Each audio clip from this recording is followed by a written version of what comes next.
I'll give you three guesses. They're in rock and roll. They're not in. Garth Brooks, Rock and Roll Heroes. Yeah. Is it Ozzy Osbourne? Not Ozzy, no. Rock and Roll Heroes. Black Crowes? Further back. Metallica? No, it's Kiss. Are you serious? Yeah, Garth Brooks? Garth Brooks is like rock and roll. Wow. Heroes. Kiss. I mean, yeah. my Isn't guitar. That was my guitar teacher's all-time favorite band. I mean, it's pretty good licks. Feel all right on a Saturday night. Yeah, they were somebody who, like, people were like, you know, like, you got to like, take Kiss kind of seriously. And I'm like, I don't know. Like, as I kept on learning how to play, I was like, they sound pretty solid. Dude, they're a tight band. Yeah, they are. And they... all of them. And then the guitar solo in that song. Yeah. Even the bass in that song. Like, they're really good. I never got why people like thought they were kind of shit on Kiss. Yeah, like there's no reason to. They're a fantastic band. Another of a million bands I need to like explore more, you know? Do their first album. Yeah. It's so good. Their Unmasked album is really cool too. Okay. Yeah, I need to check them out. No, what were you saying? You were saying something. Oh, last night me and you can like bleep her name out. The girlfriend? Yeah, the girlfriend. We were sitting here at this very table getting blasted, and she was like, "Let's play something for Ozzy," and because we were like talking about she was watching his TV show. Yeah. Okay. Yeah. His reality TV show. Yeah, but we listened to like War Pigs, the first album, and everything. Yeah. It was just weird, man, because it was the first time listening to Black Sabbath after him passing away, and hearing his vocals on that song. Yeah. And I was like, wow, he's not alive anymore, and it was just really sad. Yeah. Yeah. Who else? A country star just passed away. Jeannie Seely. Man, rest in peace. Let's get into it, man. Let's get into it. What up? What up? Nothing much. We didn't even say on like one of the previous episodes, since we had been recording. I mean, you've seen Dr. Dog. Oh my god! Front row. Yeah. The crazy part was, so it was at Forest Hills Stadium. Yeah. I was the first one there. Yeah. I waited around for like 6 or 7 hours. Mm-hmm. First one there. Mm-hmm. And I got interviewed by the band's videographer for being the first one there. Yeah. And I was front row. Yeah. And I was right in between Scott and Toby. Like, I wasn't in the middle of the stage, but I was in between them two. Cool, dude. Cool. It was just everything I wanted it to be. It was like a 2.5 hour concert. They played all the good stuff. The only thing they didn't play is The World May Never Know. That's the only one they didn't play that I wanted to hear. But they played everything else that I wanted to hear. That's great. It was fun, man. Yeah. I made some friends. They were the second and third people in line. It was like a tame crowd. Everyone was super nice and respectful. Nice chill show. Yeah. It was nice. I went to I went and saw Paul Simon at the Beacon Theater, which was like the Beacon that's a proper theater. Crazy fucking venue. That place is amazing. You sent me photos of the inside. Yeah. And then Paul Simon, dude, I've paid less for full festivals than seeing him, which is like... But it's Paul Simon. It's Paul Simon. In New York City. Worth it. Yeah. That was crazy. And then... Because, he might... Who knows how many more shows he's going to do. Exactly. That's the thing is, like, I need to see him before... Well, because he already did a, like, final tour a while ago because he's losing hearing in one of his ears. And then he announced that he was going to tour again this year. So I was like, this is kind of probably it. Like, yeah. And then after that, I saw Hippocampus open for Young the Giant, open for the Lumineers. That's an incredible lineup. Great show. Which I've seen all three of those bands in 3 separate occasions. And in conjunction, do you think they worked really well? They worked really well, but because it was a stadium show at MetLife, it was quick. Hippocampus, I think, got 10 songs in. And then 10 songs? Yeah, Young the Giant also got like 10 songs in. What? And then the Lumineers got to play for like over 2 hours. Dude, so today's episode... I'm so excited. Oh, this is one of the ones I've been so excited for. Me too. We got folk. Americana, traditional. Yeah, but like Southern folk, bluegrass. Like bluegrass meets New York punk rock, Oh man, an honest, hardworking man meets these like bunch of gutter punk dudes. Honestly, two very honest depictions of their genres. Yeah, on kind of polar opposite sides in a lot of ways, where there's like a lot of like juxtaposing. It's so much fun. Listening to these two as a pair was really nice. Yeah. So on my end, we're gonna start off with Johnny Thunders and the Heartbreakers. And I have Doc Watson. Yeah. From my area of the world. You know, he's like that East Tennessee / Western North Carolina. You know, so it's my family's from there. I grew up listening to music like this and playing music like this. Yeah. So it's cool. I was really excited to, bring that into the pod. This is No Singles, a podcast where we discuss albums from front to back in an attempt to promote comprehensive album listening. My name's JR. I play guitar and I sing for Mandy's Dreaming. I'm Nate. I play drums and I sing for Mandy's Dreaming. We're in the same band. And it's great. We have a show in a couple days. Yeah, we have that show on August 6th. Yeah. Promoted on previous episodes. Yes. Yeah. This will be coming out the day of our show. Oh my gosh. No, how cool is not that? this. No. Our episode of the National will be coming out. So last week we played a show. Yeah. We're time traveling. Last week we played the show. Last week we played a show. I hope it went well. It's kind of a big show. I'm really excited. Yeah. This is kind of one of the bigger ones that we've gotten. It's my first time organizing a show at Rubalad. Yeah. It feels pretty cool. Yeah, Rubalad's a great venue. Cool. So, what are we starting with? We're starting with Johnny Thunders. Nice. Well, what's yours? What's your relationship to Johnny Thunders? Dude, I had no idea who the hell these rabble-rousers are. Yeah. It wasn't until I started researching, I was like, oh my God, he was in the New York Dolls. Yeah. And I became a little starstruck. I was like, wow, that's a big deal band. Mm-hmm. Yeah. I mean, like my relationship is just New York Dolls. I'm like a big fan of the New York Dolls. I love their sound. Mm-hmm. And last year at some point, I was like listening to like New York Dolls radio on Spotify, cool. And Johnny Thunders came up. Oh, cool! This is fucking great. And so I just added them to this year's list for the podcast. Dude, I'm so glad you did, because this is like punk music. Yeah, this is like good New York punk. Yeah, if you've heard the Ramones and you're like, that's cool. Yeah, you're like what else is there? This is a really good like a linear progression through punk. Go here next. Yeah. Stop here before you go to the Clash or something. You know? So the album is L.A.M.F, which stands for Like a Motherfucker. Which Johnny Thunders grew up in Queens. That's where we are right now. I know he's from Queens, and he like ran with a lot of like gangs and stuff, and so they would say L.A.M.F all the time. Yeah. So he named the album that. But to go way back, the formation of Johnny Thunders and the Heartbreakers, which really I think they were just called the Heartbreakers, but because of Tom Petty and stuff, like because of history, I think people just refer to them as Johnny Thunders and the Heartbreakers to clarify who they are. Mm-hmm. Johnny Thunders and Jerry Nolan were playing in the New York Dolls. The New York Dolls were a very established New York band, playing at CBGB, Max's Kansas City, all those kind of places. They were touring as well. The New York Dolls wound up kind of like falling apart in 1975. So Johnny Thunders and then Jerry Nolan, who was the drummer, left, and they did it while they were on tour in Florida in 1975. They quit the band, and at the exact same time, Richard Hell, who I'm also a big fan of. I don't know who that is. He played for Television. Dude, Cameron loves Television. Yeah, oh my God. You know Blank Generation? I'm with the Blank Generation. I don't know their stuff by name. That's like a rockabilly. That's a lot like the Stray Cat Strut. That song sounds just like Stray Cats. Can you remember later? Let's listen to it. Richard Hell, who wound up forming Richard Hell and the Voidoids later on. He was playing bass for Television. Okay. He happened to quit Television the same week that the other two had quit the New York Dolls. And so Johnny Thunders like reached out to Richard Hell and was like, hey, do you want to play with us? Yeah. Like, sure.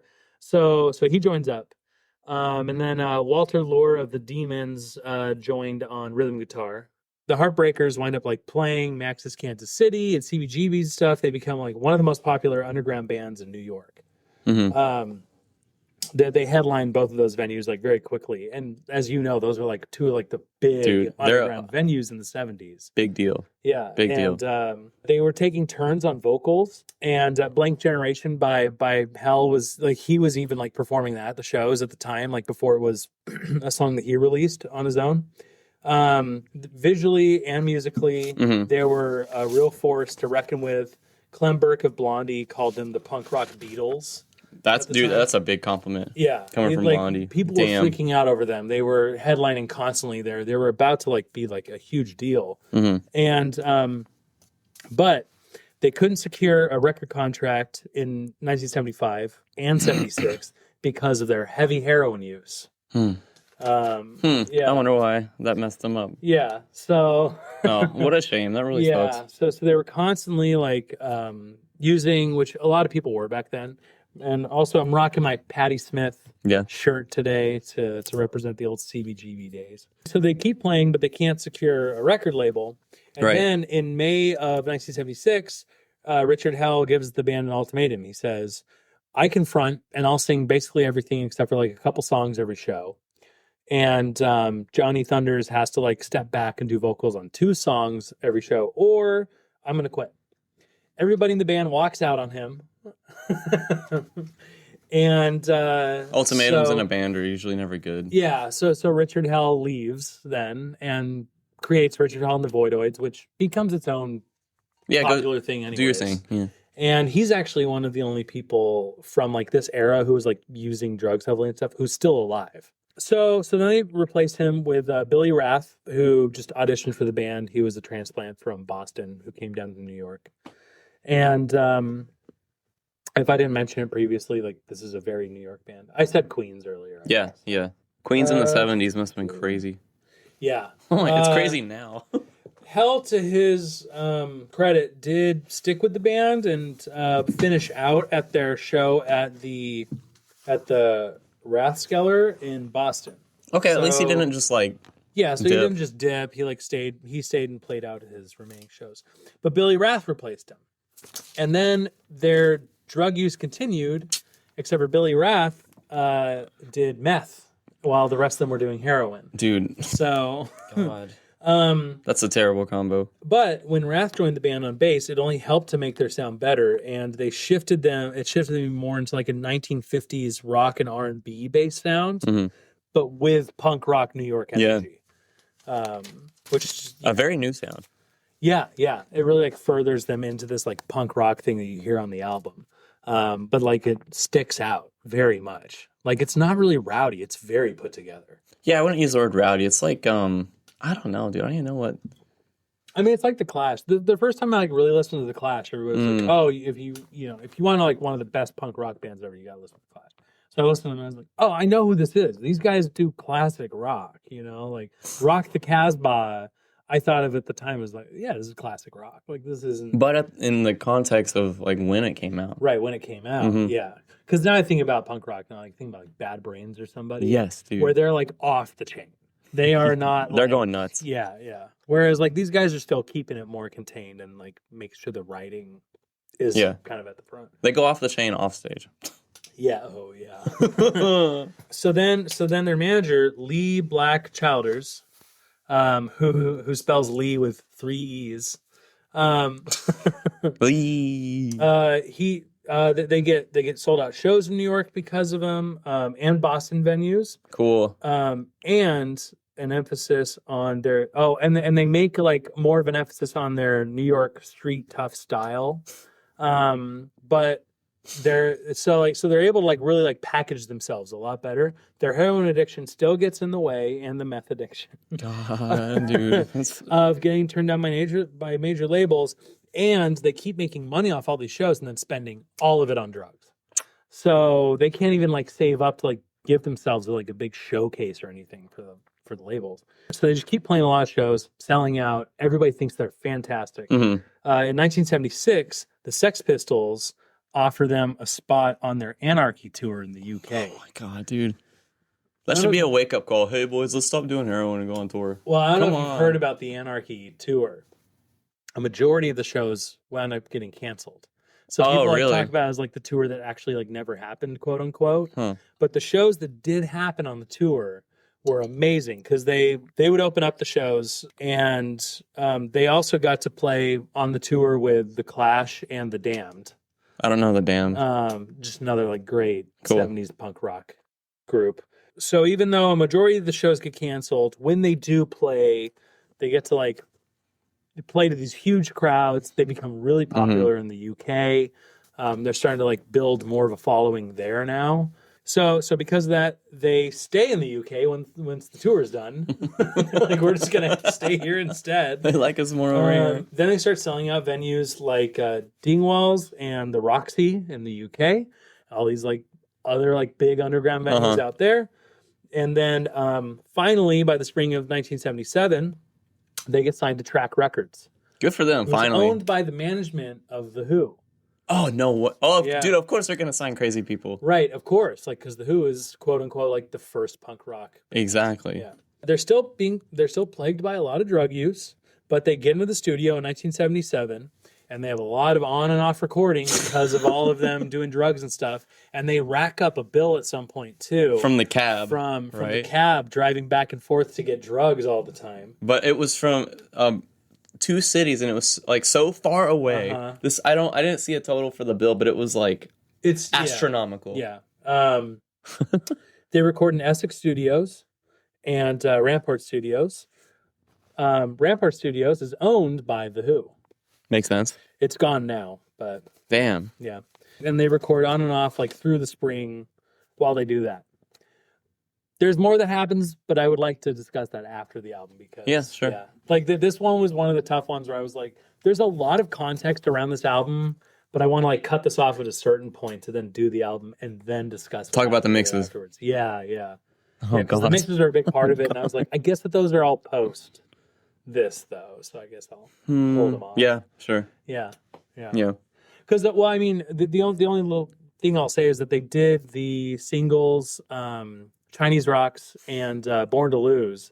Yeah, those initial demos sounded terrible before they even did the actual. And it was it was like a mistake on the board or something. Well, yeah. Right? So they talked about Speedy Keen, who produced, was not really familiar with soundboards and stuff.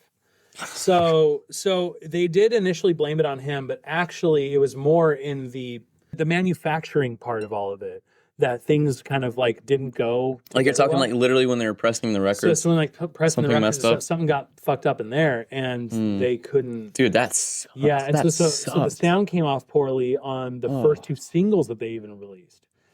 If that wouldn't have happened, and then they continue recording the album. And then we'll discuss the album, then we'll talk about what happens with the album after that, because already there's a little bit of danger happening up front with these 2 singles. Yeah.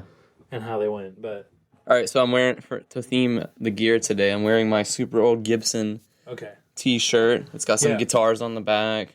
All right, so it's pretty minimal.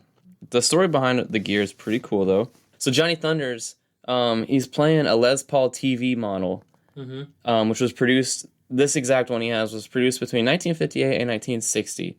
Okay. It has a pale yellow color, which was engineered to pop up as like bright white on black and white television sets.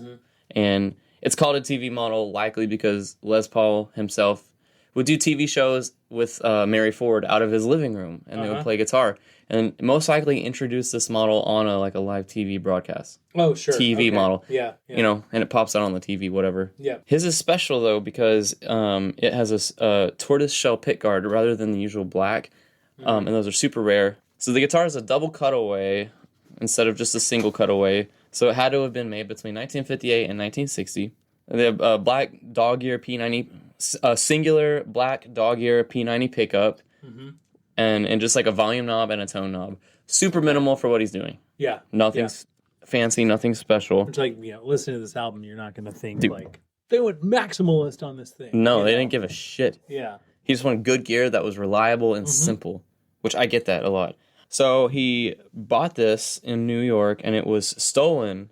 So he played this in the time with the New York Dolls, and it was stolen in late 1979 or early 1980 while touring with Gang War. So he buys another one in He bought another one in 1980 in New York.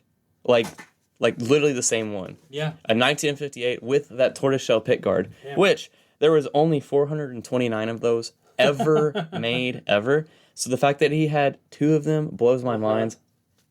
Yeah. That's crazy. The only modification he ever did to it, he replaced the stock tuners with modern to the day Grover tuners, which is like, yeah, I mean, it's a smart move. Mm-hmm. So yeah, that's a killer guitar. Yeah. If you're sitting down somewhere and you have time, like, look it up. It's really pretty. Mm-hmm. What's the guitar? Oh, it's a 1958 Les Paul TV model. Cool. So Walter Lure. Yeah. 1972 Gibson Les Paul Deluxe in Cherry Sunburst. He traded something with a member of the Demons to get this guitar sometime in 1973 or 1974. Okay. Cool. Right? So we have, like a Gibson sounding band. Always, we get a lot of Fender guitars on the podcast, so it's nice to mix it up a little bit with some Gibsons. Yeah. And Billy Rath. Oh, I looked everywhere for this. Yeah. Unknown year. It's most likely in early 60s. It's an Ampeg scroll bass. Oh, okay. So the bass, where like a violin has F holes? Yeah. This has the F holes, but it's all the way through. Oh, wow. You can see his stomach through it. So you can see through it. It looks very like futuristic. Oh, cool. It is so neat, man. No one ever used pedals in the band. Nobody. They don't have time. They can barely get to the gig. He can barely make it to the gig. Yeah. So he's not going to set all that shit up with the pedals. Yep. But at the shows, what they would do, shows in the studio, both Johnny and Walter, they would hook up a Fender Twin and a Marshall. Oh, okay, right? Cool. Each one would have one of those amps, and they would run one guitar through both of those amps, so you get that like nice, clean Fender highs with the like beefy lows of the Marshall, which I thought was like really smart. And they would just crank it up all the way, and it's like this very like nice, pure distortion, whatever the hell. But it sounds really good. Yeah, it does. Really good. Comes through really crisp. Oh, so L.A.M.F. The Lost 77 Mixes. Yeah. And Nate's going to tell us why they were lost after we listen to all this. First song on the album, Born to Lose. Great name. Great opener. Wow, dude, what an opener. Great fade out, too, yeah. I mean, just like as a statement, too, like showing like their kind of like frame of mind in a way. You know what you're getting into with this album by this song. Born to lose. I tell ya. Baby, I'm born to lose. Oh, yeah, what do you think of that chorus? Dude, it's I love how they end the chorus. Yeah. Man, it's tasteful, too. It's just them. What are they doing? Like walking it back up while they just like, baby, I'm born to lose. Yeah. Yeah. Oh, it's really good. It's catchy. That's a good hook. That guitar solo is like, oh my god. I know it's. I kept thinking how to describe the tone of this guitar. Mm-hmm. It's like electric elastic. Mm-hmm. Like you got a piece of like super stretchy rubber, but it's like made of electricity. I don't know how else to describe it. It sounds awesome, man. Yeah, that sounds great. That's a pure, no pedals, a cranked amp with a nice guitar. And it's like, Gibson, come on. I know. It's like, It's hard to beat a super overdriven Gibson. But, I don't know who's playing what. I'd have to listen to this like 10 or 20 times to get their playing style. Right. Because they sound so similar. I think it's Thunder's on the lead guitar. They switch it up. Right, dude. Right. They switch it up throughout the whole album. No one's doing like one thing. Good for them. I know, good. It's also like, they're not like just sticking to whatever. Yeah, dude, having a dedicated lead guitar player is that's old news. I love this. I love this as an intro. Mm-hmm. It's like a statement in a way for the band. And it's just got that. It's just that classic 70s punk sound, and the vocals kind of like make their way into the 80s too, with like the group, singing like like a bunch of guys sing. Like, I mean, that's some like Fugazi kind of shit, Black Flag. Like other people wind up doing that later too. But yeah, I do love how that solo cuts in too. It's pretty good. And it fades out on a solo? The song? Does it? Somebody's probably like wailing on the guitar. Like way in the back, yeah. But they're still doing like the baby I'm born to lose. Good song. I love this song, dude. Great intro to the fucking album. Next one's Baby Talk. What a name. Oh, what a great ending, too. It ends so naturally, yeah. They know how to... I mean, it ends the way it started with that fucking snare fill. You know? Damn, I love this song. Yeah, it's really good. The little call and response. I don't mind. I don't mind. I don't mind. I don't mind. Yeah. Great snare rolls, you know? Oh, of course, man. Of course. Like great...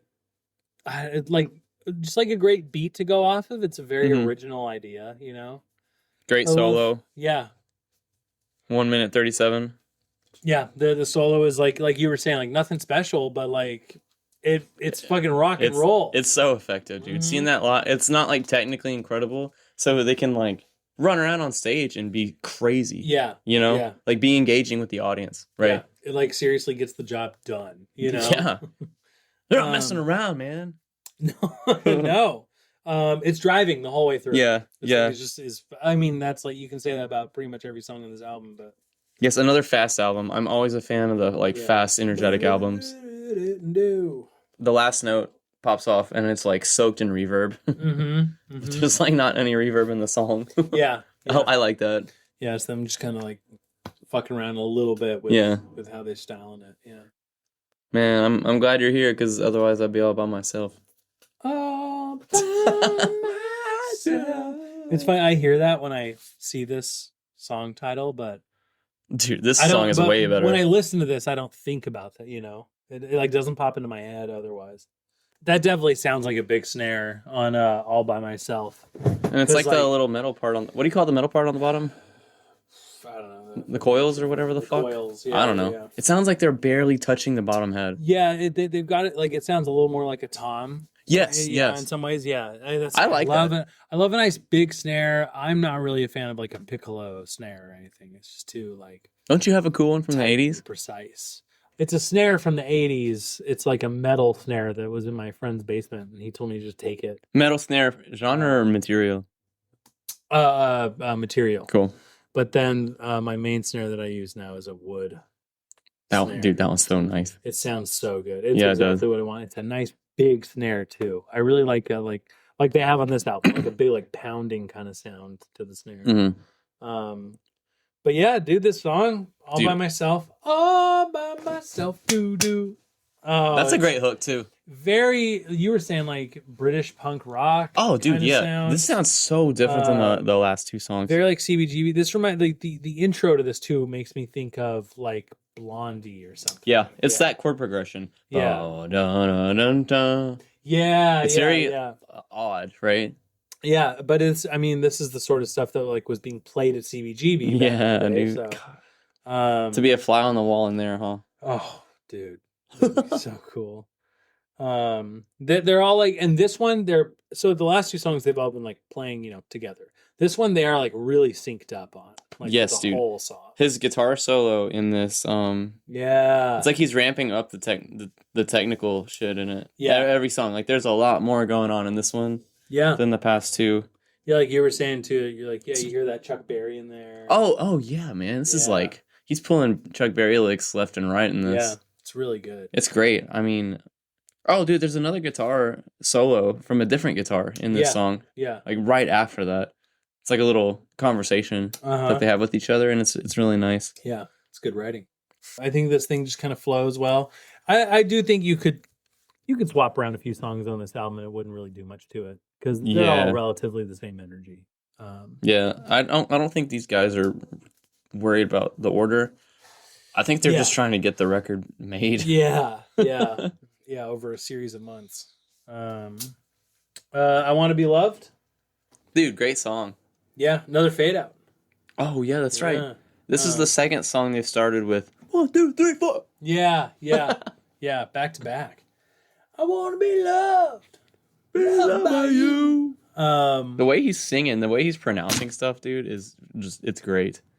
Yeah, well, so this is one of the first songs that I'm like hearing it to my ear, like a real big influence from the Stones. When it was in 69 that he saw the Stones at MSG. Thunders? Yeah.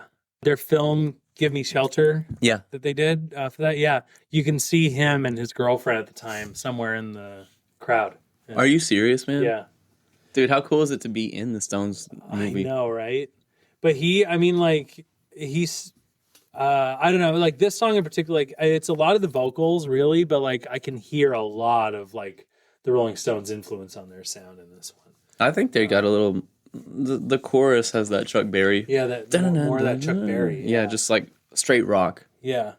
And it's like still loose enough that there's like a lot of like punk to it as well. But, you know, especially at the end.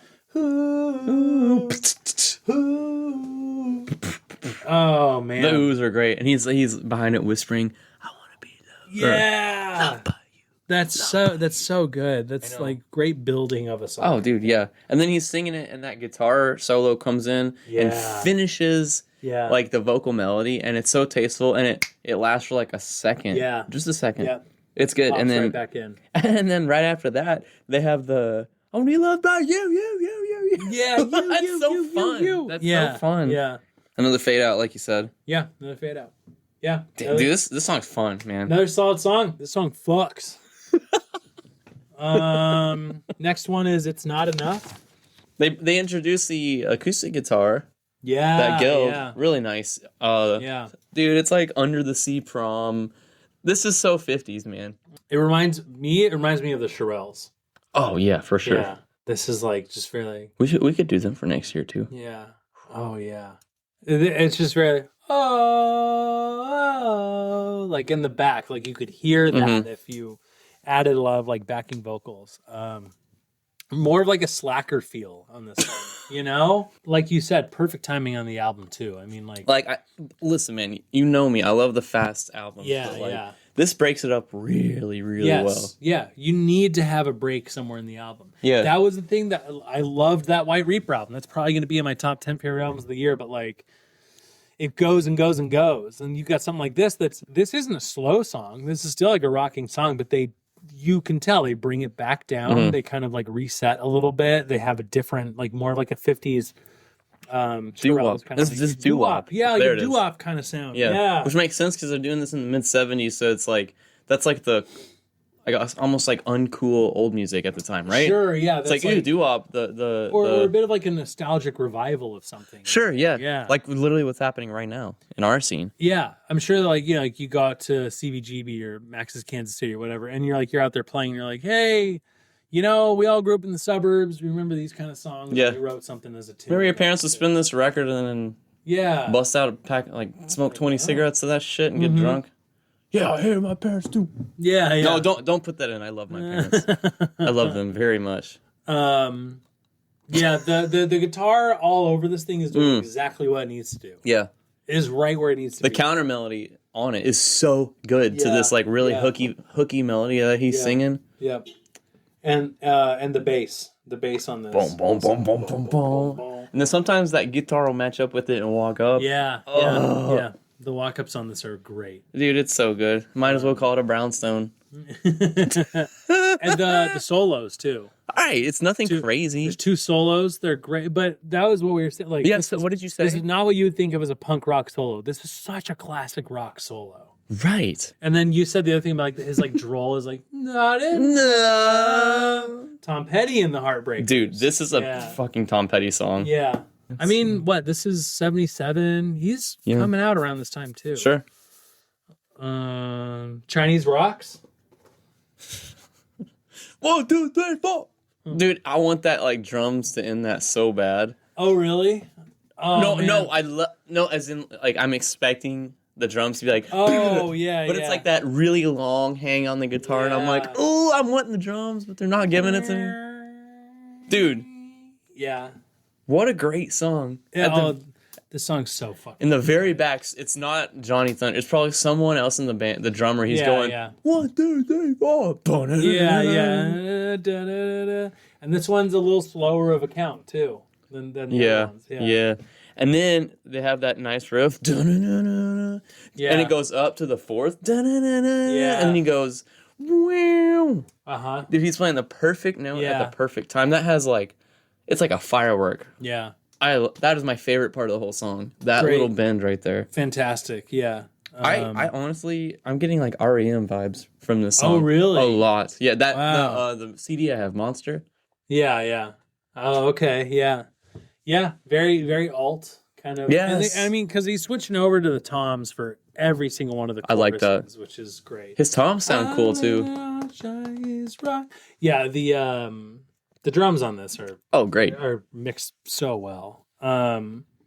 Yeah, this is about and Dee Dee from the Ramones contributes to this song. He wrote it. Oh, funny. He because he refers to himself in it. He says like call Dee Dee up or like whatever he says. Yeah, maybe Johnny Thunders added that. Yeah, maybe. Yeah, because Either way, yeah, you can hear the Ramones and the Clash in this. I feel like they're both very much there. Dee Dee's the punk songs written by him that's some of the best punk ever. This thing's about heroin addiction. Really? That's what Chinese rocks. Yeah, that's what Chinese rocks are. At 1 minute 35 seconds, there's this crazy sick like Dick Dale type guitar slide going. Get off the phone. 1, 2, 3, 4. The The bass kicks it off, man. Yeah. It's like this like spiraling bass and guitar. It's so good. I listened to this in headphones when I wrote all these notes, and they're like panning the guitars all around. Yeah. I like that, man. It's like panned hard right. One of the guitars is 126. There's a fiery guitar solo, short but sick. Oh yeah. Nothing like crazy. Right. You know? Right. Like they're just playing for the song. Yeah, that's what I was. Yeah, because they have like a little bridge section right before that. Oh yeah, that part's sick. So like you cut into the bridge, it's real short. Then you cut into the solo, which is also real short, and then it's right back to business. Yeah, like they know what they're doing. Yeah, it changes it up just enough that you're like engaged, because it's like a 2-minute song. Yeah, and then you're just like right back into it. And they're like, we're just gonna do this like we're gonna go through like 2 more times, and it's just why not? Let's just move on. And I don't want you. They hold that ending though for a minute. Yeah, they do. Which is kind of nice. It's a little unexpected. It extends it out a little bit too, because like this thing is gonna otherwise be like 1:40 or something. So yeah. Pirate Love, dude. This is my favorite one. Oh, this is such a good song.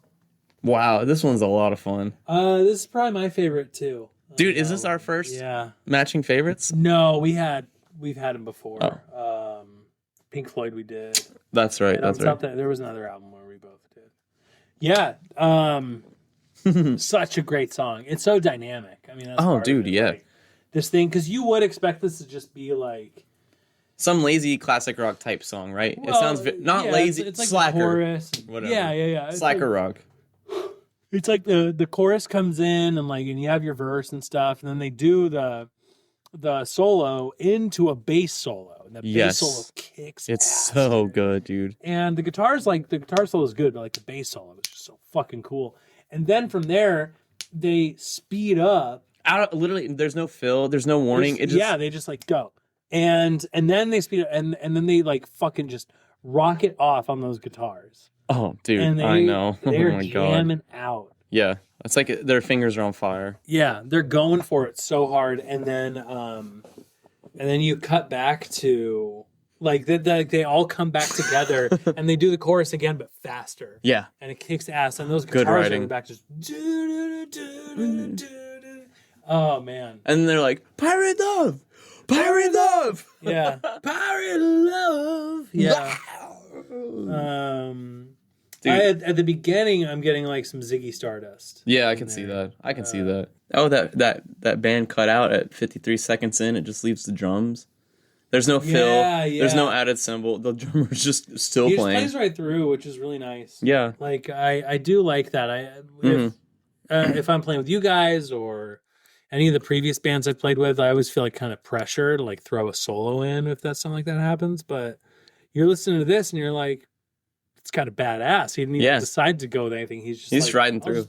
Play through. Yeah, it's cool. One track mind. I got a one track mind. This song very hooky. They do hooks really well. They do. They do. For a punk band, it's just the idea of like what punk rock is, and then you hear something like this, and you're like, this is so organized. It's really well put together. I know, considering like what they're doing when they're not playing. Yeah. Like, damn. I know, yeah. Like, because I don't do drugs, and yet. Right, me either. I'm fucking like, we're going to the studio and we're like, how do we get this hook together? We literally wrote a song and we couldn't remember the next practice. Sober. I know, yeah, sober, yeah. Whereas like these guys are getting like fucked up, wrecked. And they're just showing up like writing these like great hooks. Oh, the second half of the solo doesn't even like need a showy drum part to lead it in. Right. They do another just. I like that, dude. Yeah, he doesn't feel pressure to like rail on the drums for some of these things, like show off, and it's so good. He's just playing for the song. Yeah, it's wild. Dude, just and that guitar solo, that's like more Chuck Berry rock and roll. I mean, because in my mind, like if you right. I might like that better. I like what they're doing. Yeah. I mean, but still, like the guts to just sit there and be like, no, I'm not fucking doing it. But hey, who knows? Maybe live they did like a crazy fill. Oh, he better have. This is an album. Like they do have a lot of live recordings that they left out. So like maybe I'm gonna find this on one of those and see what they did. It's I don't know. It's another like really great hooky song with another great solo. I mean, this could get tiring. I could see this getting tiring for some people, but I'm like, I'm fucking excited. I couldn't. I don't know if I could go to like a 2-hour concert with this. No, but like a 35-40 minute CBGB set, I'm all over it. I mean, there's no way these guys are playing for more than 45 minutes. Right? No, yeah, yeah. It's like there's almost like a formula to some of their songs. They figured it out and it just works, right? Yeah. Which why not just stick with that and get paid for playing music? Yeah, these are the Agatha Christie's of funk. Yeah. Ooh, I Love You. Great song. I really enjoy this song. This is my least favorite on the album. Really? Yeah. Oh man. The mix too is a little mixed down. It's very different. So some of the other mixes are like right there in the front, and this one is a little back. Yeah. Like especially if you listen to this in headphones, the bass isn't quite there. Yeah, that was fun at the end though. He's like, I really do. He's like out of breath. Clearly running out of breath. Yeah. The guitar solo is nice. It's a different tone. It's like super mid heavy. Yeah. Which I love mids. Hey, I'm all for changing it up. Yeah. Unexpected ending. Yeah. I really like the drums on this, especially the oh yeah. But there's nothing crazy about this that I really had to point out. Yeah. Going Steady. Going Steady is just I love it. Just kicks off with I'm going steady. The way he says it, I'm going steady. Yeah, he's singing like crazy, chugging rock and roll right at the beginning, and it's just such like a teenage kind of feel to the song. Like start off saying steady, and that's like where the lyrics kind of stick to is in that kind of area. I like their resistance to go faster on this, like because this oh my god, you kind dude, of feel like this could go faster. If we were playing this in the studio, it'd be like going steady, I'm going steady. Yeah, but like this is nice and it's literally a steady feel. This is the song that I was listening to, and I'm hearing like the I'm like, what sets this apart from Steve Miller? Really, like beyond the vocals, right? Like, there's a lot here where I'm like, why can't we put this down as classic rock as well? Because this pretty much is, unless you're going to count the vocals. You have to count the vocals and some of the backing vocals, but even then, like the Clash make it into classic rock and stuff, and so there's like a lot. There's just some stuff that I'm listening to here. I'm like, this guitar should not be discounted, right? Because dude, it's classic rock guitar. It's so fucking like that good. solo. That solo is amazing. Dude. It's one of my favorites on the album, if not the best solo. It's so tasteful and melodic, and he leads you through it up and down. Ooh. Yeah. Like I just like listening to something like this. I'm like, I could see these guys flawlessly doing a cover of like Jungle Love. Yeah. Where like you hear this sort of guitar tone and this sort of like style that they're playing, and you're like, this could easily just be transferred over to any like number of classic rock songs that you can think of. They could cover what's that song you kept singing at the beach when you were drunk? Oh, Paul Rodgers, Bad Company. Free. It was Oh, the Free song. Yeah, it was Free, yeah.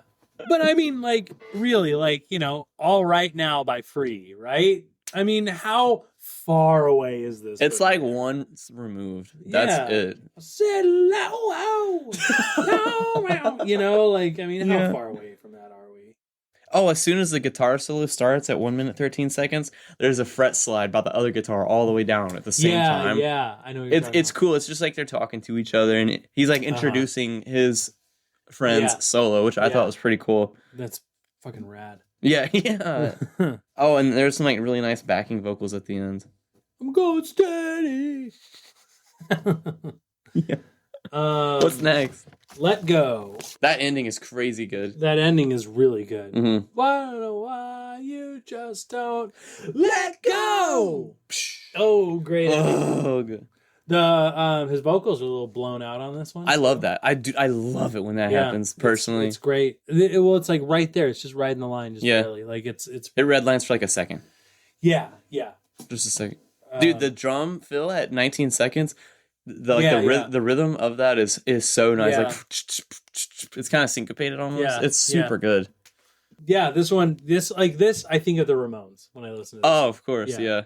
Of course. Kind of like that beachy kind of guitar that's going on in there. Oh yeah, dude. That's that opening guitar riff is just like, it sounds like any early 70s classic rock band. Like, come on. He's got that line in there. He says, "Radar love because you're always around." Golden Earring shit. Golden Earring was also signed to Track Records. No way, really? Yeah. That's interesting. Do you think they were buddies? Comes full circle. I don't know. This is just great rock and roll, dude. It is rock and roll to its core. That guitar solo is just rock. He has that bend. It's like Yeah. Ooh, that's that like I didn't write down when.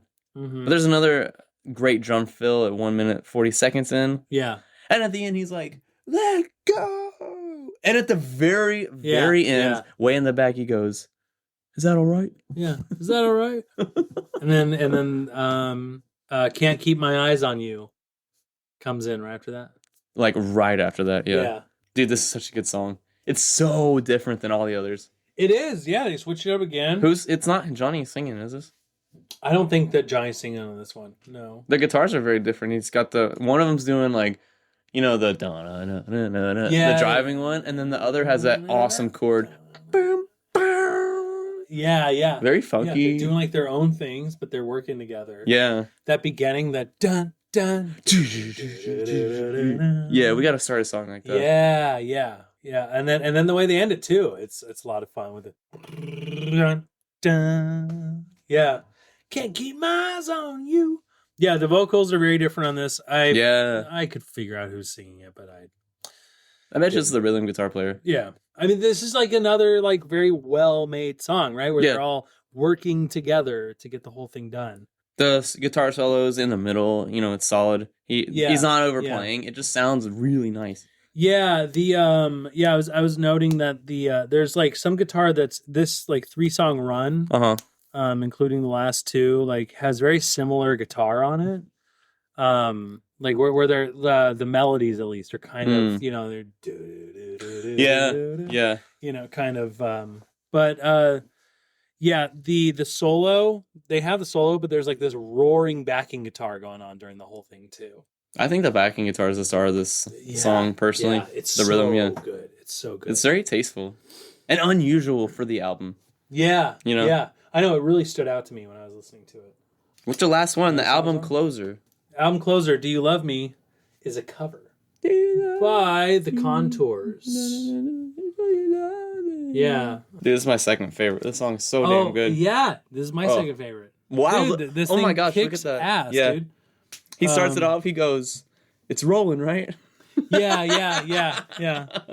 The only time on the whole album when there's no distortion on the guitar. Other than the acoustic. Like, this is an electric guitar. Yeah. It sounds great.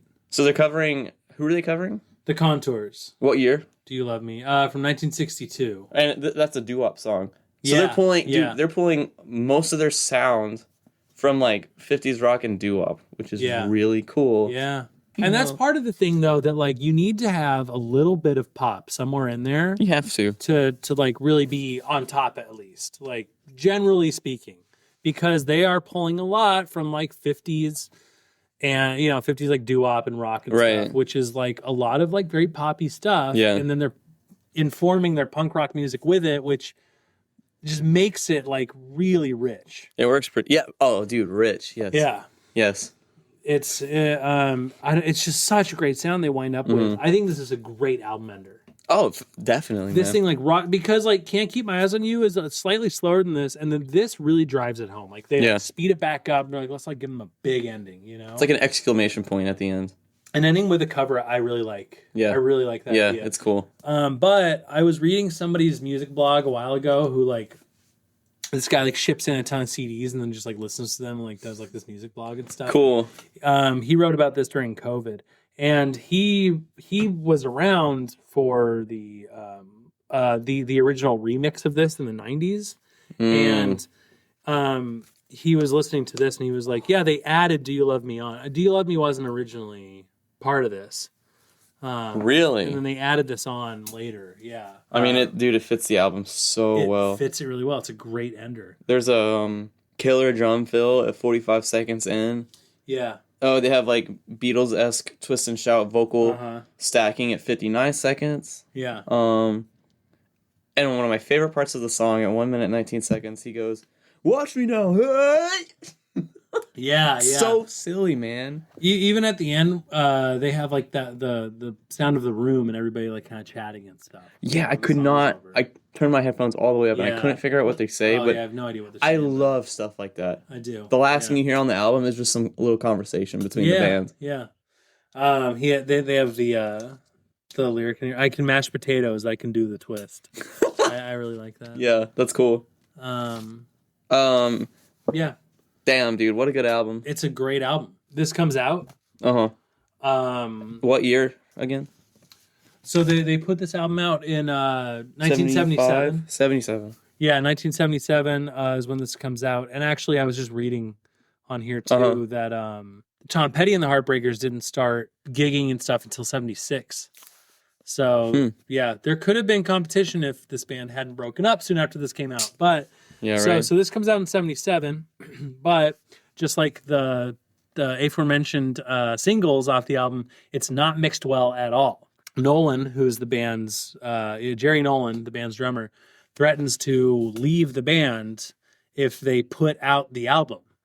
And Track Records is going like, you need to put the album out. Like you need this album to come out. Yeah. So they go, okay, we'll do it. And Nolan sticks to his word and quits the band after this comes out. That's I don't know, man. That's childish. I think also though he was like he's probably listening to it like embarrassed and going like, we need to remix this. Every member of the band did their own mix on it, which all got rejected. Who did this mix that got submitted to Track Records? Doesn't say. I just don't know. Yeah. Damn. But they mixed it and they couldn't get it. It's like the mix just wasn't very good. And so I think that Jerry Nolan was just ultimately embarrassed and he was like, I don't want to put my name on this. And then it came out and a lot of people still reviewed it really well. Yeah. People really enjoyed it, but they did say like, this sounds muddy. These are what we just heard. These are not that, correct? No. Right. Just to clarify. So what is available now is not at all what was available back then. Right. It's kind of all been replaced, especially online. But most reviewers said like the album is great. I mean, the music is wonderful. Whoever like something got fucked up mixing and in the production. It's really in the production that people like later talk about. Although at the time, Speedy Keen, who produced this, took a lot of the flack for it. But it wasn't until later that people were like, I think it was more in the manufacturing of everything that things got screwed up. So still though, people really enjoyed this when it came out. It charted in the UK even. Cool. Like despite like how shitty it sounded. And then did you like listen to any of the original? No, I'm sure if like you looked on YouTube, you could probably find it. I had no interest in hearing what it originally sounded like. But Track Records winds up going out of business years later. Lee Childers, the the manager of the band, gets a hold of the tapes in 1982, and he, with Jungle Records from England, convinces Thunders to remix L.A.M.F.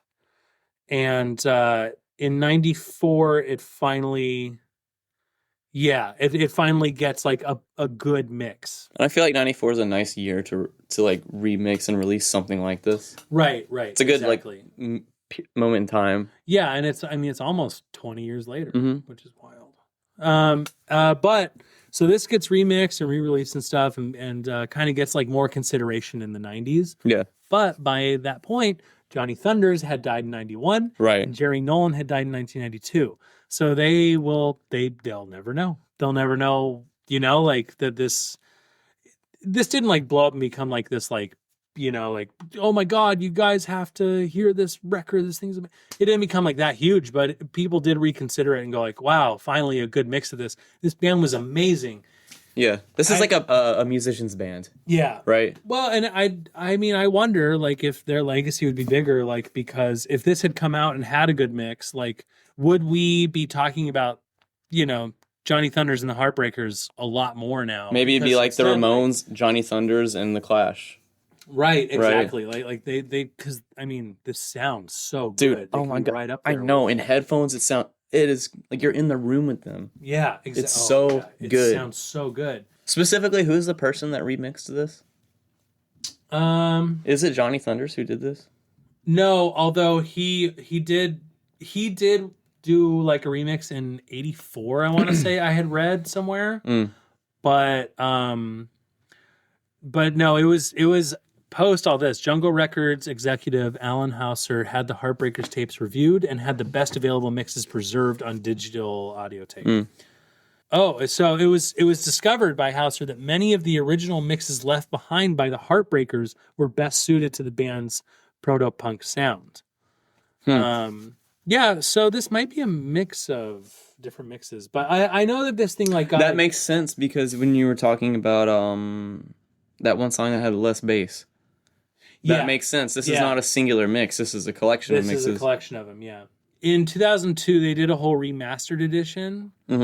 So if you go on Spotify, there's a bunch of like different years associated with the remixes and stuff, and they're not really just accurate. Pick one. They're like never accurate. Yeah, it's not very accurate on there either. Like it's Spotify, like it's whenever like Spotify's really good about putting things out, but I've noticed there's some years on some albums that are not correct. They're so wrong. Yeah. So, anyways, but I don't know. I just think it's kind of a shame. Yeah, like, man. Because like had this been a good mix, and Nolan didn't leave the band, maybe they would have come out with a couple more albums. Or maybe one of them like would have spiraled into worse addiction and died like a year later. Yeah. Like, I don't know, but like we might be talking about them differently if it weren't for just like bad luck with what happened with the mix of the album. It's a bummer. But yeah, it comes out. It still sells relatively well. It's just that it's a flash in the pan kind of. I mean, it's because it hits it's like number 55, I want to say, on the UK charts, but it's only on there for a week and then it disappears. They charted though. They charted. Yeah. Johnny Thunders is one of his Les Pauls is in the New York City Hard Rock Cafe right now. Oh, cool. So we could go and see it. Yeah, we got to go fucking get a drink there. So I don't know what episode it was. We've done this billboard. Not like this exact same week, but we've done this billboard. So this is what's going on in the music world. The week of October 8th, 1977. At number 10, I, Robot by the Alan Parsons Project. Number 9. Great band, dude. Number 9 is JT by James Taylor. I bet you that's the album. I think it might have been the greatest hits album. The greatest hits album. Yeah, because that came out in like, what, wasn't that 77? I think that might have been the album. It had to have been, dude. Going for the One by Yes. Oh my, dude, I love that band. Great band. Anytime, Anywhere by Rita Coolidge. It's 28 weeks on the chart at this point. Foreigner by Foreigner. Oh, God, what an album. 6. What an album, dude. Moody Blue by Elvis Presley is at number 5. I actually don't know that album. Hey, good for him, though, This is the 70s. I know, 20 years into it. Charting. The Star Wars soundtrack is at number 4. Dude, I'm not surprised. I used to have a little 45 of the Star Wars the first Star Wars movie, but it wasn't like, it was like C-3PO and R2-D2 narrating shit about the movie, and it was like a kid's booklet and you followed along. Number 3, Sean Cassidy by Sean Cassidy. I don't know it. I don't know that either. I'm kind of intrigued.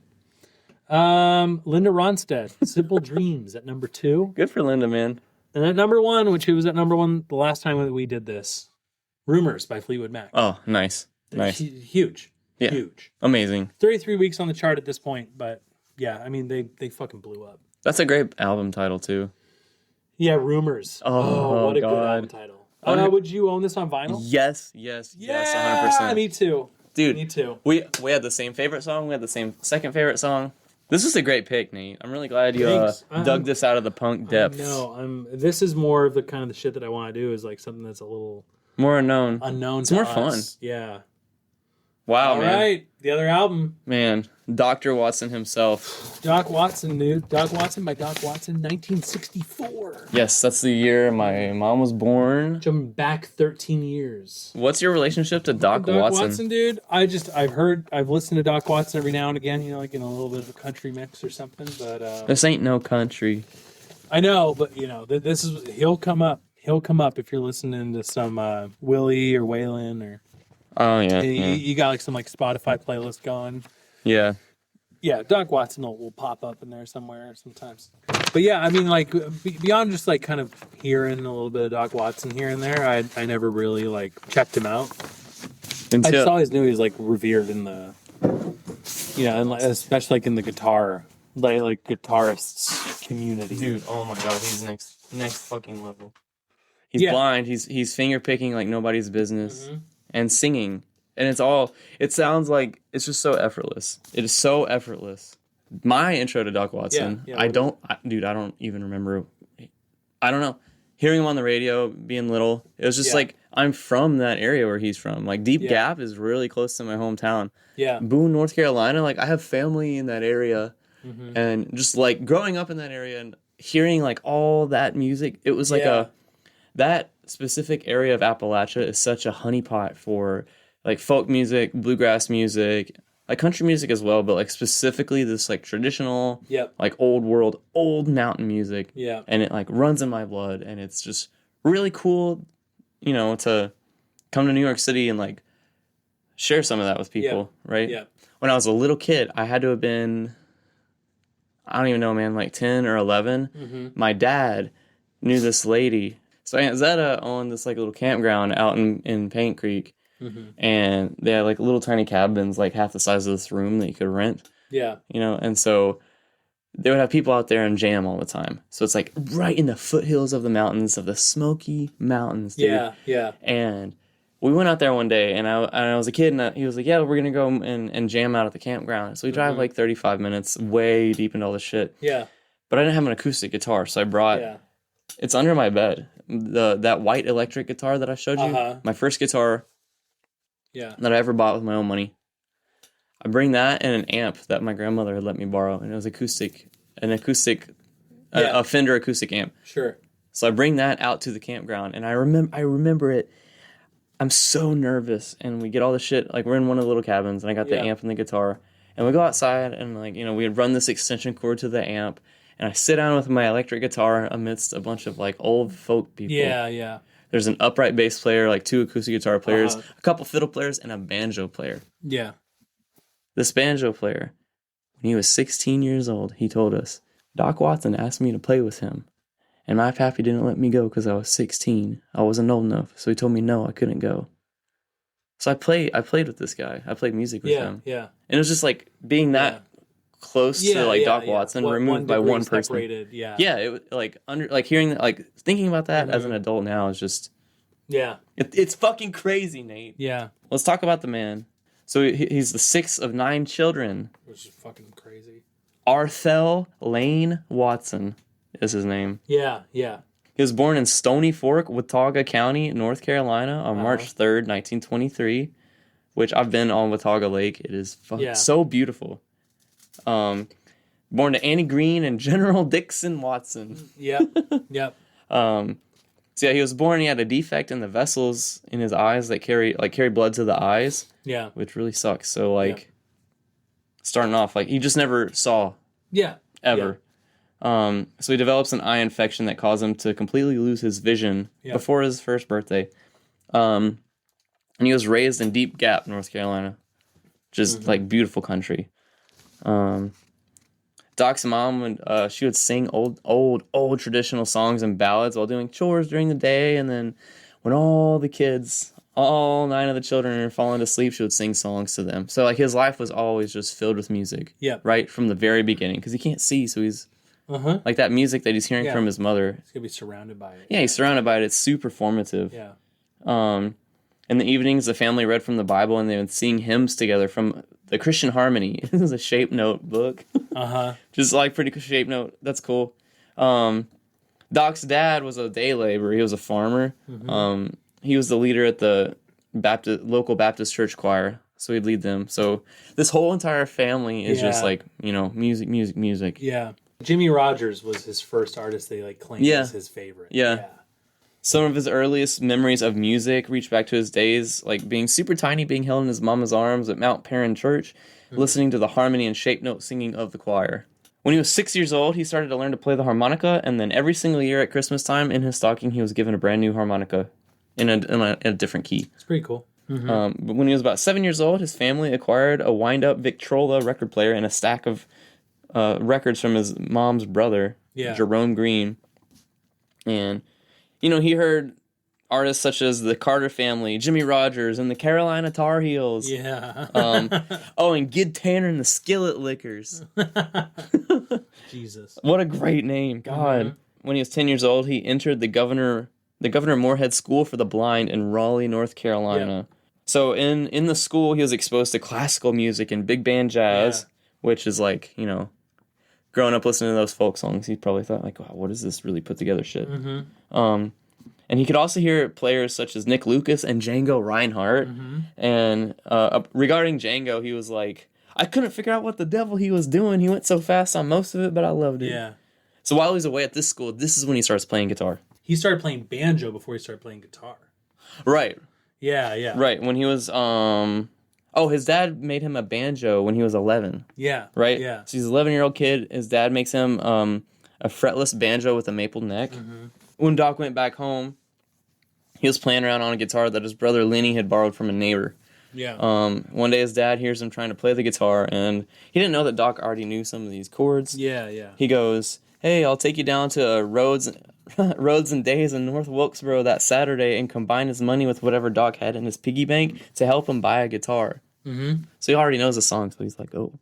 Do they wind up chopping down trees or anything in this to make money for it? No. So his brother tells this story where he like gets money from his piggy bank and stuff to do that, right? Yeah. Not true. What? Because then later on, Doc Watson does his interview with Terry Gross. So his brother did this interview either before or after this, but it's wrong because Doc Watson's telling of the story is that they his dad was like, if we go and you and your brother David chop down all these small dead chestnut trees along the edge of the field, we can sell the wood to a tannery, and then we can use that money to get a guitar. No shit. Yeah, and so and that's Doc Watson's telling of the story too. And because I ran into both of these stories, and I was like, I'm gonna go with his telling of the story because he probably knows it better than his brother. It sounds like he's just making up like a really nice sounding story. Yeah, not to make his dad look bad or something. Go chop those damn trees. Yeah, whereas like and Doc Watts talks about he says something. He's like, we didn't make a lick of money from that, but it was enough to get a guitar. Like he says that because his brother also says he's like, his first guitar he got was at this furniture store in town. And then Doc Watson talks about the first guitar he got, and he's like, "No, it was at Sears." It was Stella. Yeah. So his brother is like spinning these long tales, and it like some of them have like seeped into like the lore. Yeah. But if you listen to Doc Watson's interviews about this, it's more straightforward. Yeah, what's he got? He's just telling his life story. Yeah. He's from the holler. He's just a country boy. Doc says the banjo is something I really liked.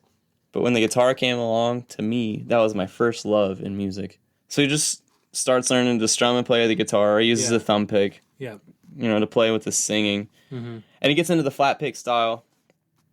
He listens to Jimmie Rodgers, and he's like, oh, my God. Yeah, that shit's getting me fucked up. So he gets one of them straight picks. So he works at it, and he plays some Jimmie Rodgers licks, and then he's like, hey, I could play that Carter stuff a lot better with a flat pick. So he switches. So yes, so he's 17 years old. He's like, I'm done with this Stella. It's time to upgrade. Mm-hmm. So he gets a silver tone from Sears. Yeah. Which is like kind of an upgrade. Well, and then I got more about guitars too, but yeah. So him and his brother David, his youngest brother, they're cutting wood for the tannery, right? With that money, Doc buys a silver tone. He says the guitar came with a book that contained various songs that you could learn to play with a flat pick, which is pretty cool. Nick Lucas was in this book illustrating how to hold a pick. Cool. David shows this to Doc, and he like talks him through the pictures, and he tells him how to hold the flat pick. Yeah. And it says, to this day, he still holds this pick as it was illustrated in this book. That's really cool. So then he gets like a real guitar. He went down to Richard Green's music store out there in Boone, where he had a Martin D18. Mm-hmm. It was too expensive for him to buy, so he could he let him make payments on it. Yeah. Richard Green, who owned the store, let him make payments on it, and he was like, "It'd be $5 a month, $90 total." Mm-hmm. And he said, and he goes, "That was a real hard guitar to play at first." He's like, "I didn't realize like the vast difference between like, the guitars I've been playing before and what I was playing after." So to pay it off, he does like he plays music in the streets. He's just busking. Yeah, he said he said he played at a lot of fruit stands and a cab stand in Lenore. He goes and at the local bean shop. Yeah. Like, all right. He would make as much as like $50 in a day doing this shit. Dude, great, $50 in 1964 for like an 18-year-old kid. Come on. Well, he's supposed to be paying this thing off. It's $90 total. I mean, he can pay that thing off in like 2 gigs. Yeah, I know. So this is when he gets the nickname Doc.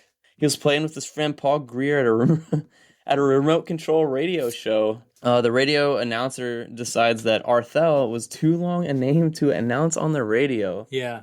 So this girl in the crowd yells out, "Call him Doc."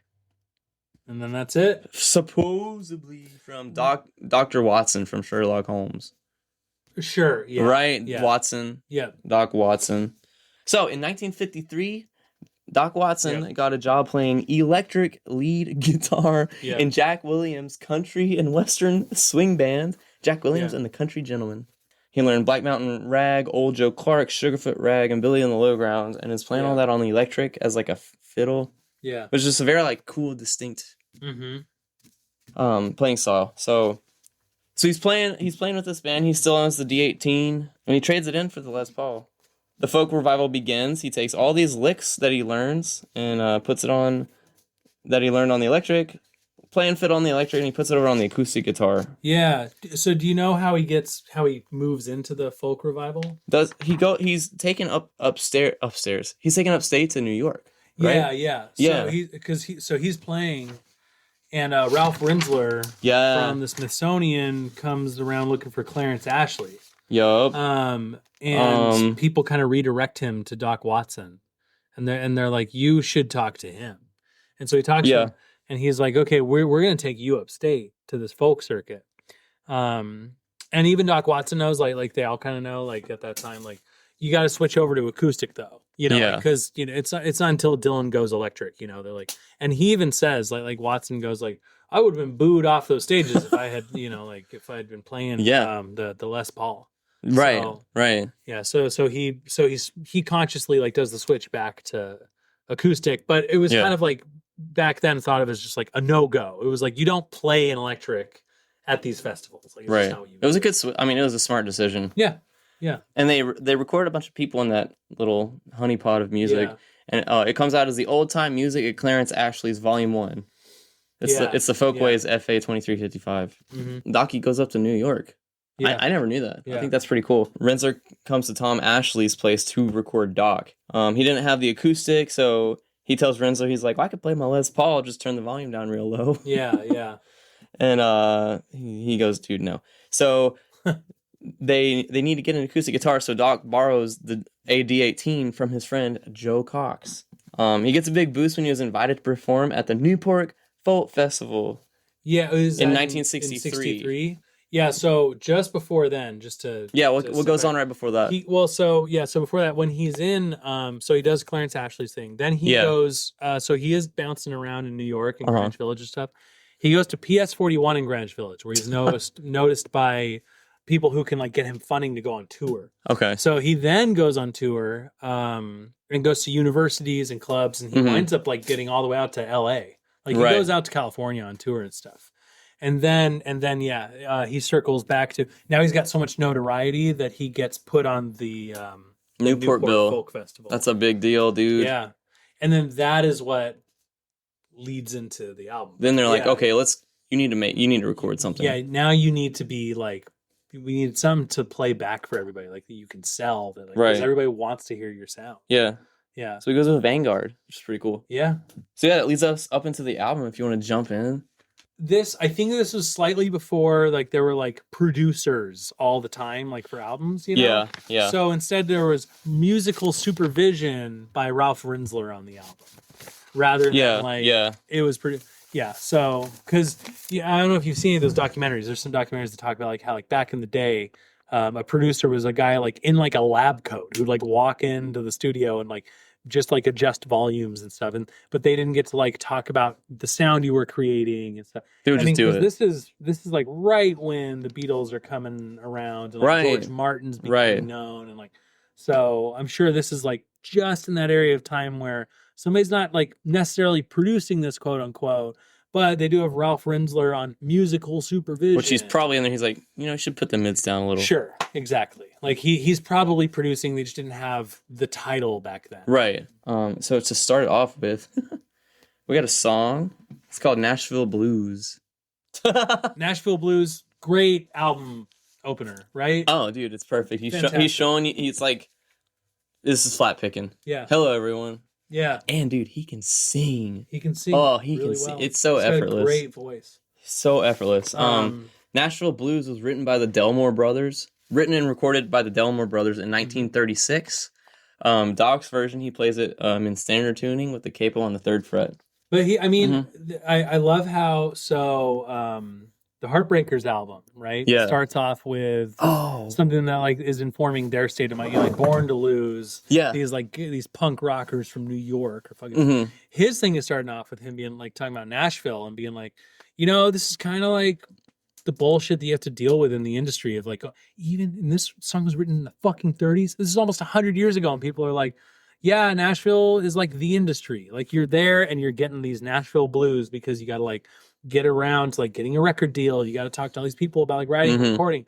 And then once your like dream comes true, you still are like sat down in a studio where you have to just record standards and like pump shit out for people who need to make money off of you. Yeah. So like it's still like it's the machine. It's the machine out there. And I like how he's coming in with this like this is like where I'm coming from. Is like this thing of like I just love my music and I love playing it. Yeah. And I'm coming from like Nashville where they're like trying to, I love the beginning of both these albums has a kind of like point of view they're coming from leading into the album.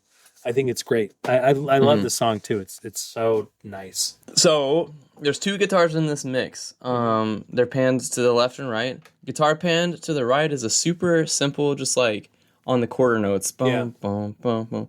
That's John Harold. Okay. He plays second guitar on Nashville Blues. Yeah. So our next song is Sitting on Top of the World. Yeah. Dude, what a good ending. Yeah. Wow. Yeah. What do you think of this song? I think this is my favorite on the album. Oh, seriously? Yeah. Cool. I mean, this is also the most popular of his songs. But it's good. Yeah, it's really good.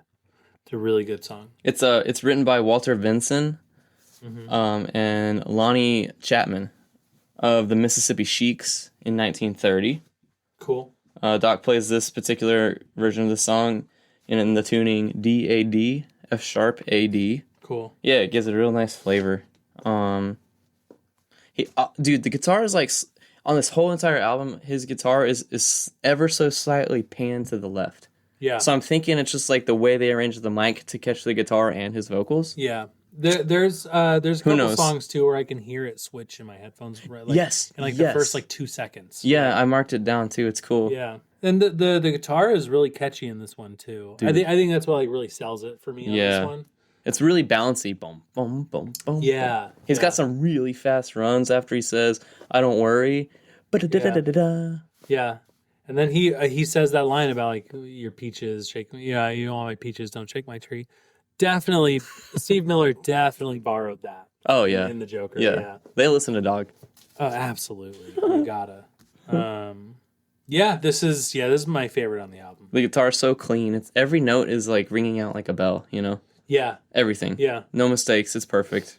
And he ends it just kind of abruptly. It just like kind of falls off. Yeah. It's cool. I like the lyrics too because it's basically about like a breakup, and then he's like, I didn't need to be in this relationship anyways if she doesn't want to be with me. Like, kind of. And almost 100 years later, that's still true. On top of the world. Yeah. 95 years later, it still rings true. Yeah. Our next song is Intoxicated Rat. Good one. This song is great, but it's my least favorite. Oh, yeah? Yeah. I mean, it's goofy, but... Yeah. Nice little goofy folk tune. It reminds me of Peter, Paul, and Mary if they were drunk. Yeah. They do Puff the Magic Dragon and like Old Lady Who Swallowed a Fly and all that stuff. Like, I forgot about that song. Yeah. That was your first concert, right? Mm-hmm. Yeah. Yeah. This is kind of like that, but like drunk, Yeah. He does like a cork popping noise with his mouth. Yeah. And there's so much reverb on it. And then he does like the... Yeah. But it sounds exactly like you're pouring wine in a cup. It's so impressive, dude. Like the sounds this guy can make. It's fun. And then the rat like drinks up he goes Yeah. Dude, yeah. I can imagine him sitting down with his 8 siblings and singing this to them and everyone's just dying laughing. Yeah, and because he can get away with doing these odd breaks in the song because he's just the only one playing it. He's the only one playing it. It's supposed to be, need to drunk. Redirect anybody. Yeah. And he's singing it like he's drunk. And, yeah. Yeah, this song is fantastic, dude. Yeah, it's really nice. He plays it in standard tuning. No capo, nothing. Cool. Yeah. Oh, did I say? Oh, this is... I didn't even say it. This was written and recorded by the Dixon Brothers in 1936. God damn, dude. All right, man. Oof. Up next is Country Blues. Country Blues. Oh my god. This might be my favorite on the album. Yeah? Maybe, yeah. You're saying you go hard? Yeah, it makes me wanting just dance real hard, Yeah. That foot thump in the back is real nice. He's perfectly in rhythm. It's like almost mechanical. His singing is incredible. This was written and recorded by Doc Boggs in 1927. Oh, at 18 seconds, what you were talking about earlier, the EQ is adjusted and the banjo gets pulled to the center of the headphones. Yeah. It's really weird. It happens on a handful of the songs. Yeah. But dude, who doesn't love classic claw hammer banjo? Come on. Yeah. It's so rhythmic. It's so good. It's in like that minor key. Oh, dude, and he ends it on a major chord at the end, making it a Picardy third ending. That's good shit, man. Yeah. God, this song is so good. Perfectly placed, too. Next up, we have Talk About Suffering. I think his voice is fantastic. I know. His voice sounds great. I don't know, talk about suffering here below and let's keep following Jesus, I think says everything that I think is the failure of religion. So there's just like, lyrically, I'm like, I'm not from the South in the 1930s. Right. Nobody knows who wrote this. It's just an old traditional song believed to originate in like the line, like slave lines doing manual labor outside, like chain gang kind of things. But I'm not religious, so I mean, the melody is extremely haunting, and like the context of the song within his like religious background makes it really powerful to me. But I mean, I think it switches things up on the album. Oh yeah, dude, he's just showcasing. But yeah, this is like more of a low point for me on the album. I love this part. Oh yeah, dude, yes, because do I have this on? I don't think I have it on vinyl, but I used to listen to it a lot more in like 5 or 6 years ago. But I just sit there and when this would come on, I'll just close my eyes and just listen to it. Yeah, I mean it's a nice peaceful song. Yeah, there's no energy, but it has like some rhythm to it. I think that's it. I think I want like a little bit of like instrumentation. Sure. Yeah. There's some really nice reverb on it too. Yeah. It makes you sound like you're in a church with them. It's cool. Yeah. Next up we have Born About 6,000 Years Ago. Dude, I didn't know Doc Watson was 6,000 years old. Dude, he's bringing in the harmonica though, right? The harmonica is great on this. It's like that's like a pop of flavor in the album. The vocals right in the middle. The harmonica is in the middle too, and the guitar is still slightly to the left.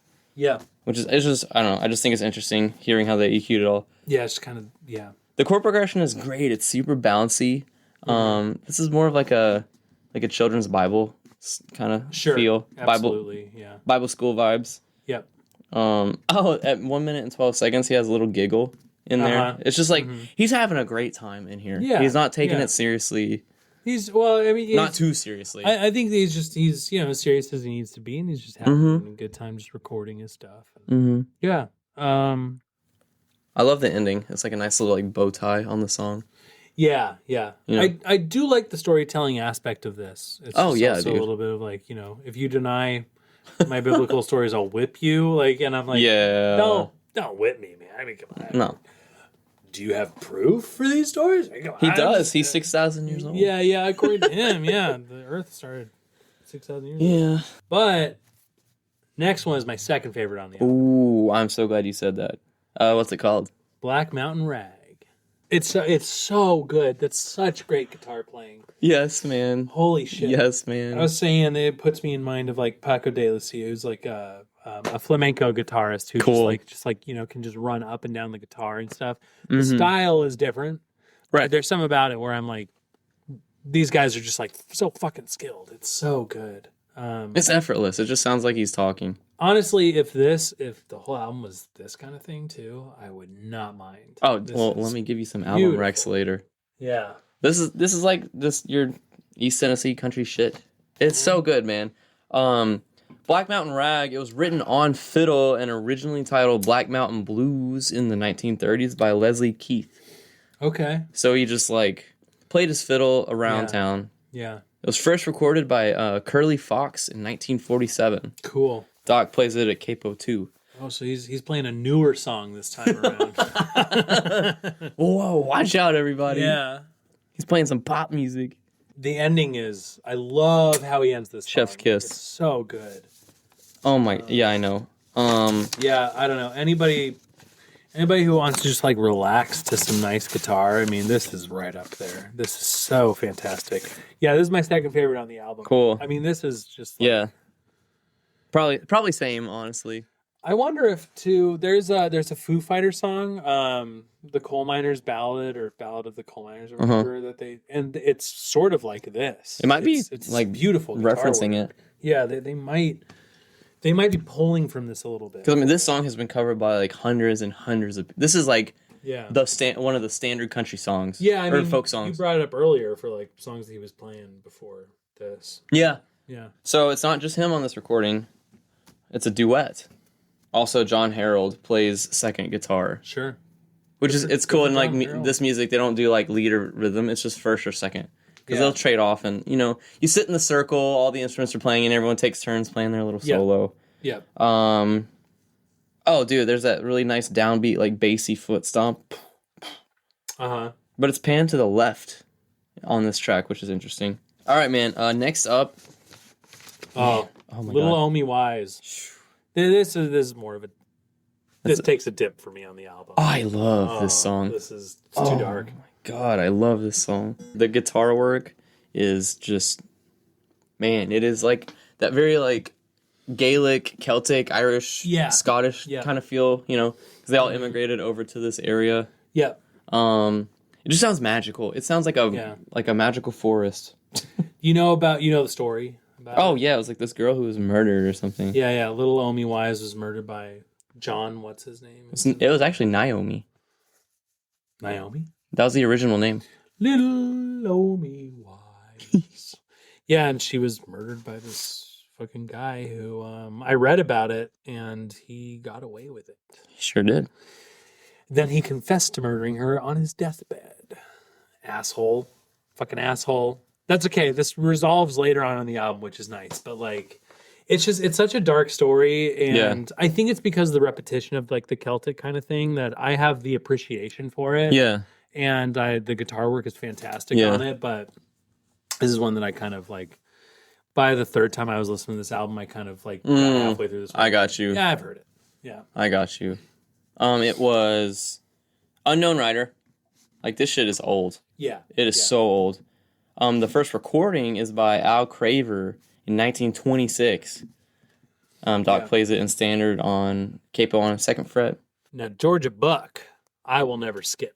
Yeah, so Georgia Buck, Waylon Jennings definitely borrowed from this for Are You Sure Hank Done It This Way? Like, I think that he got into a more like quote unquote like palatable kind of tune with like a, just a 1, 2, 3, 4 kind of beat. But he is so borrowing from this song they're singing at the same inflections and stuff. Yeah. Sure Hank Done It This Way. You can hear that in there. This is a great song though. Georgia Buck. Yeah. More banjo. I'll never say no to more banjo. Picking around on that banjo. Yeah, it's not clawhammer either. So he's further adding new flavors to this album. Yeah, it's like new. Georgia Buck is an old traditional tune. Unknown writer. No one knows. Okay. The first recording is by the Hillbillies in 1927. That vocal melody just kills. I really like that vocal melody.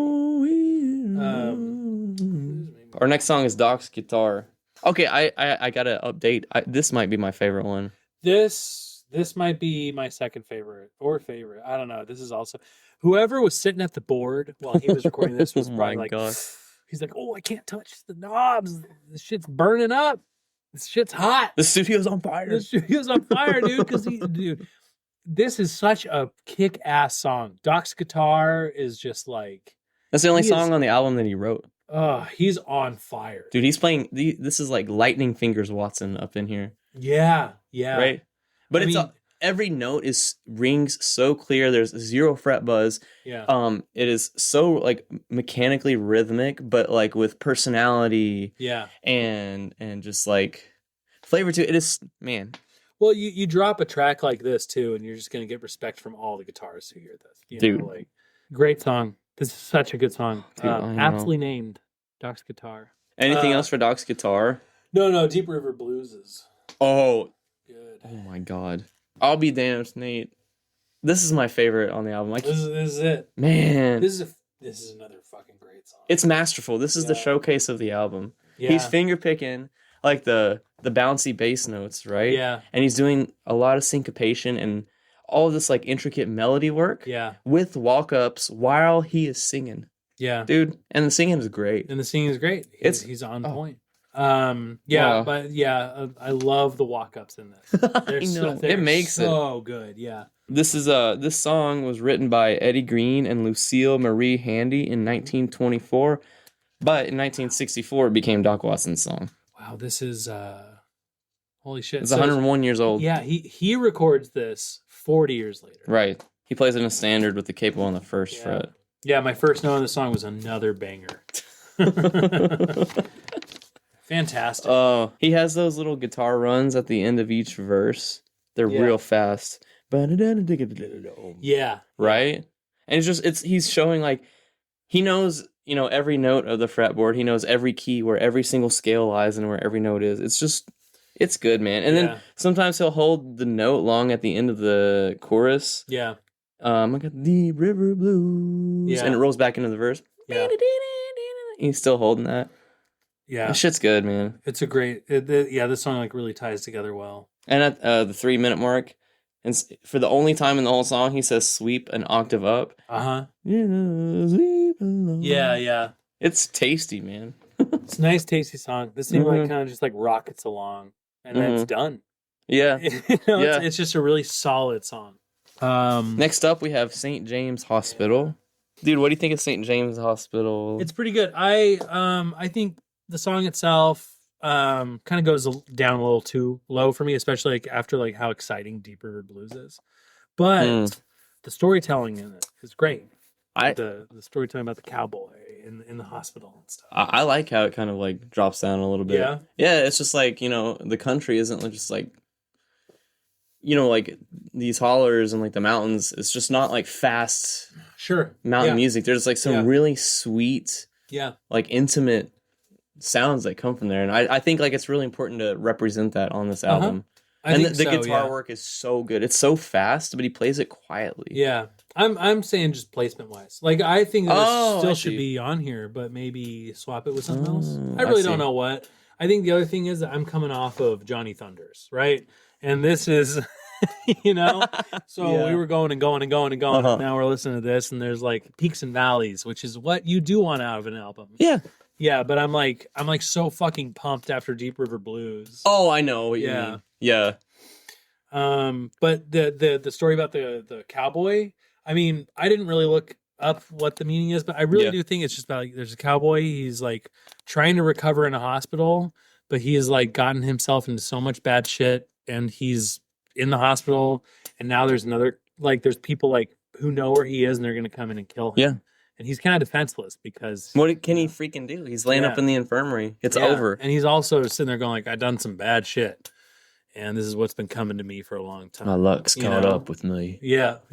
Exactly. My 6-shooter me.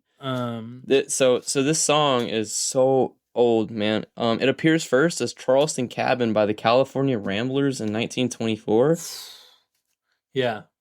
No one knows who wrote it. Like it's way older than that. Like it's even older than that. Yeah. But Louis Armstrong played it, and it like popped off. I mean, it exploded. It got so popular. This is a very showy album. Like he's showing off a lot, but he doesn't come off like he's showing off. It does like he clearly loves this music too. Oh, dude, yeah. But I think that, he is very smartly like picking what he's playing to show off like how fucking good he is. Yes. Like it's a masterful composition of like these old songs that he's just brought back to life. Like some of it's just 40 years old. Right. But I bet you if you cornered him and you were like, you bastard, you fucking... You know what you're doing. You loaded this fucking album up. He'd be like, I just love the music. He wouldn't really, Mm-hmm. I love playing guitar. Last one. Will you say it in the voice? I'm here representing Whitewater, Arkansas. And this here is the Doc Watson Jammer. Banger. Bang her. Oh my god! Called Tom Dooley. Hang your head and cry. Hang your head and cry. Yeah. What you think of old Tom Dooley? It's great. I know that you probably know this. It's one of the Appalachian murder ballads. Sure is. Which is lots of murders happen down killing there. a lot of people. Yeah. In the mountains, no one's gonna find you. Yeah, the song is about Tom Dooley, who was a soldier, I think in the Revolutionary. No, sorry, in the Civil War, who murdered a woman. Yep. And basically, the chorus is like, "Hang your head and cry, Tom Dooley, because you fucking got caught. Yeah. And you're in jail forever now. We're gonna fucking hang you." Isn't he being hanged? I don't remember. I don't know. And for murdering this woman, which this ties very neatly together Omi. with little Omi, because that's like, someone who got away with it. Right. So it's kind of nice to have a song in here about a man who murdered a woman who did not get away with it, and the town fucking got together and was like, this guy's gonna destroy him. Yeah. So great song. Yeah. It was written by Frank Prophet in 1940. I don't know when the first recording was. Oh, I thought it was written even before then because of the shit. Maybe because I think so, because of the time this took place in, and this got written like off the back of that happening. Okay, it's got to be maybe first recorded by Frank Prophet in 1940. Because I think this song is old. Yeah, this is some old shit. From what I was reading about. But it's Oh, and Doc plays it in standard, no capo. Oh yeah. He's there's some good harmonica on this. Right, man. Watch out, Dylan. The guitar is more. I really do appreciate he's ending the album on like a little more straightforward guitar. Mm-hmm. Nice easy exit on this album. Yeah, it's like back to his roots of playing. Like that. This is the original. This is like like straight strumming to accompany the singing. Bright ending too. Like even though it's a little bit of a dark song, it's a bright ending. Mm-hmm. And I really like it ending on a resolution for Little Omi Wise. Like I really like all that kind of How do you like this song? It's great. It's great, man. I mean, Appalachian cultures. I love seeing it in the songs, and the instrumentation is great. The harmonica and specifically, like we love Bob Dylan. He's a great instrumentalist, but it's just hearing someone like a masterful virtuoso play a guitar so smoothly and cleanly with a harmonica like that. It hits a little different, right? Yep. I just the tone of his guitar is absolutely incredible, and the studio captured it really well. And I don't know, it's a great album.